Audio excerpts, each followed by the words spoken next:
जेवण म्हणजे फक्त पोटभरणं नसून ते चविष्ट आणि आरोग्यदायी हवं. म्हणूनच साई जीवन कोल्ड प्रेस्ड ऑइल बनवलंय सर्वोत्तम शेंगदाण्यांपासून. ना केमिकल्स ना उष्णता, झिरो कोलेस्ट्रॉल आणि ट्रान्सफॅट फ्री. प्रत्येक थेंबात शुद्धता, चव आणि आरोग्य. म्हणजेच तुमच्या हृदयासाठी आणि कुटुंबाच्या आरोग्यासाठी उत्तम. आजच साई जीवन निवडा, कारण आरोग्याला शॉर्टकट नसतो.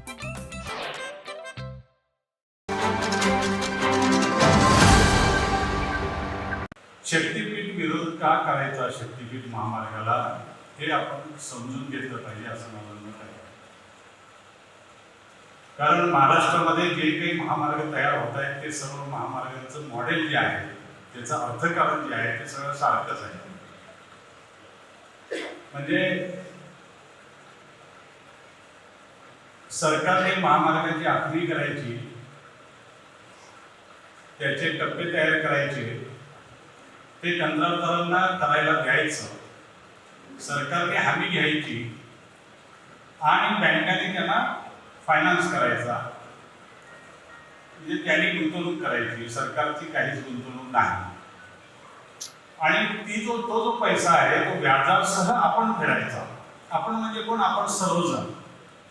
तुम्ही सर्वजण बोलताना प्रत्येक वेळेला म्हणताय की शेतकऱ्यांची जमीन जाणार आहे, शेतकऱ्यांची जमीन जाणार आहे, हे नक्की आहे. पण कोल्हापूर जिल्ह्यातल्या प्रत्येक माणसाला याचे पैसे द्यावे लागणार. शक्तीपीठ महामार्गासाठी 1,15,000 कोटी रुपयाचा खर्च आता त्याने अपेक्षित धरला. 1,15,000 चे 1,50,000 कधी होतील हे तुम्हाला कळणार नाही नंतर. आणि ते 1,50,000 कोटी पुढचे 30 वर्ष व्याजासह आणि त्या रस्त्याच्या मेंटेनन्ससह तुम्हा आम्हाला सगळ्यांना परत करायचे. शासनाने काहीच परत करायचे नाही. जी गाडी आपण घेतो त्याच्यावर 40-42% टॅक्स भरतो. मी गेल्या वर्षी 12 लाखाची गाडी घेतली, 4 लाख रुपये गव्हर्नमेंटला गेले. मी रोज 1 लिटर पेट्रोल वापरतो, त्याचे 48 रुपये सरकारलाच जातात. आणि मी ज्या रस्त्यावर जातो तिथं किलोमीटरला 5 रुपये द्यायचे. बाकीचे टॅक्स तर देतोच आपण सगळे.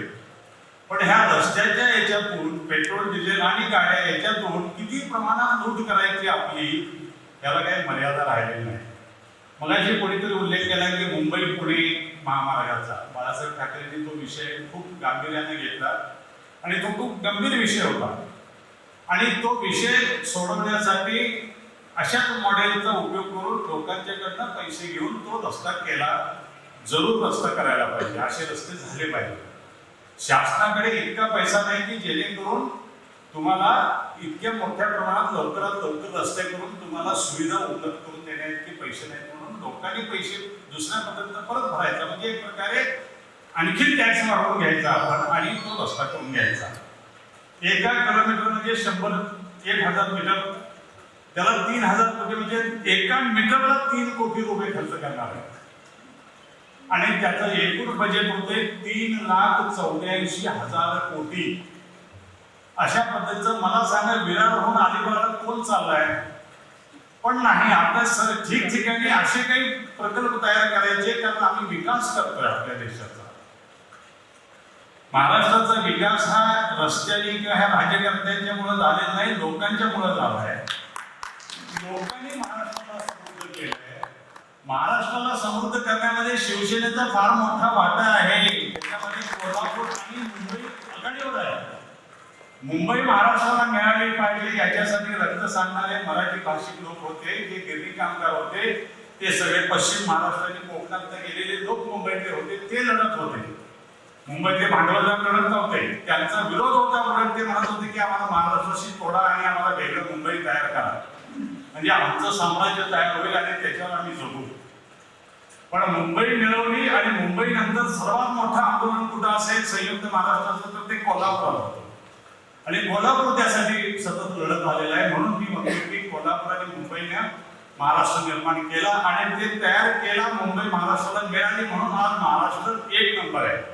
आज जीएसटी जो सरकारला मिळतो, 2.5 लाख कोटीचा जीएसटी केंद्र सरकारला मिळतो, त्यातनं महाराष्ट्र 28,000 कोटी रुपये जीएसटी देतो दर महिन्याला. म्हणजे जवळपास 900 कोटी रुपये दर दिवसाला. ह्या देत असलेला जीएसटी महाराष्ट्र देतो, 2 नंबरचं राज्य कुठलं आहे? कर्नाटक आहे. आपण देतो 28,000 कोटी, 2 नंबर कर्नाटकाचा नंबर किती आहे माहिती आहे? 13,000 कोटी. पहिल्या आणि दुसऱ्यामध्ये दुपटीचा फरक आहे. का फरक आहे? कारण महाराष्ट्र विकसित आहे, महाराष्ट्र विकसित झालाय. महाराष्ट्र विकसित करण्यासाठी यशवंतराव चव्हाणांसारख्या लोकांनी त्यावेळेला घेतलेली जी काही धोरणं होती, 1900 महाराष्ट्र स्थापना झाल्यानंतरच औद्योगिक विकास महामंडळ स्थापन करण्यात आलं, औद्योगिकीकरण करण्यात आलं. त्या औद्योगिकीकरणाला महाराष्ट्राने जमिनी दिल्या. आज ज्या वसाहती सगळीकडे तुम्हाला दिसत आहेत, पुण्याच्या ठिकाणी दिसत आहेत, पुण्याचं IT केंद्र दिसतंय. महाराष्ट्रामध्ये मोटरसायकल आणि 4 व्हीलर तयार करतात. त्याचं उत्पादन जे आहे 35% उत्पादन एका महाराष्ट्रात होत आहे. 40% साखरेचं उत्पादन एका महाराष्ट्रात होत आहे. 32% कापसाचं उत्पादन एका महाराष्ट्रात होत आहे. म्हणजे 1/4 उत्पन्न जे मेजर जे उत्पन्न आहे, महत्वाचं जे उत्पन्न आहे ते महाराष्ट्रात होत आहे. आणि महाराष्ट्र विकसित झाला त्याचं कारण इथल्या लोकांनी कष्ट करून उभं केलेलं आहे. पण याच कोल्हापूरमध्ये शिरूर आणि हातकणंगले 2 तालुके सोडले तर बाकीच्या तालुक्यांच्या मध्ये 90% शेतकरी 1 हेक्टरच्या आत आहे, म्हणजे 2.5 एकराच्या आत आहे. मग शेतकरी सांगितलं की माझी 22 गुंठे शेती आहे म्हणून. मी अनेकांना विचारतो, जेव्हा विचारतो, राधानगरला तालुक्यातला भेटो, करवीर तालुक्यातला भेटो, गगनबावडा, पन्हाळा, शाहूवाडी, चंदगड, आजरा, बिजरा, असं कुणाला विचारलं शेती विकी आहे की नाही? आहे म्हटल्यानंतर किती आहे म्हटल्यानंतर सांगतात 32 गुंठ आहे, 16 गुंठ आहे, 18 गुंठ आहे. कोणत्याच शेती सांगतोय आपण. इतके लहान शेतकरी ज्या कोल्हापूर जिल्ह्यात आहेत, त्या कोल्हापूर जिल्ह्यानं एवढा विकास का केला? कारण आपल्याकडे शाहू महाराज होते. आपल्याकडे शाहू महाराजांच्या पाठीवर चालणारे लोक होते, नेतृत्व होतं. आणि त्या नेतृत्वाला पाठिंबा देणारे तुम्ही लोक होता. शक्तीपीठ महामार्ग म्हणजे वेगवेगळ्या शक्तीपीठांना जोडणारा महामार्ग म्हणून तुम्ही सांगता. आता मला पंढरपूरला जायला काय अडचण आहे का? आता मला तुळजापूरला जायला काय अडचण आहे का? आता मला नरसिंहवाडीला जायला काय अडचण आहे का? किंवा तिकडच्या लोकांना अंबाबाईला यायला अडचण काय आहे का? काहीच अडचण नाही आहे. सगळीकडून रस्ते आहेत, बरोबर आहे. दुसरं, नागपूर ते रत्नागिरीचा जो महामार्ग आहे तो नागपूर ते कोल्हापूर पर्यंत आलेलाच आहे. आता राहिला प्रश्न, कोल्हापूर ते गोवा तुम्हाला जोडायचा आहे तर कोल्हापूरचा गोवाचा रस्ता तेवढा करा, फार तर तुम्हाला हवा असेल तर कुठं तर एक रस्ता बंद करा. बरं, दुसरी गोष्ट, गोव्याला जायला आपण भाग्यवान आहोत. कोल्हापूर जिल्ह्यामध्ये 7 घाट आहेत. आंबा घाट, अनुस्कुरा घाट, गगनबावड्याचा घाट, भुईबावड्याचा घाट, तिथं 2 घाट आहेत. 2 घाट आहेत. तो सुद्धा भुईबावड्याचा घाट इथल्या लोकांनी भांडून मिळवला आहे, संघर्ष करून मिळवला आहे. जेव्हा बाळासाहेब देसाई गेले होते गगनबावडा घाटाच्या भूमिपूजनाला, तेव्हा म्हणाले, साहेब इकडे तुम्ही केला, तिकडे तिथं कुठलं गावच नाही खाली.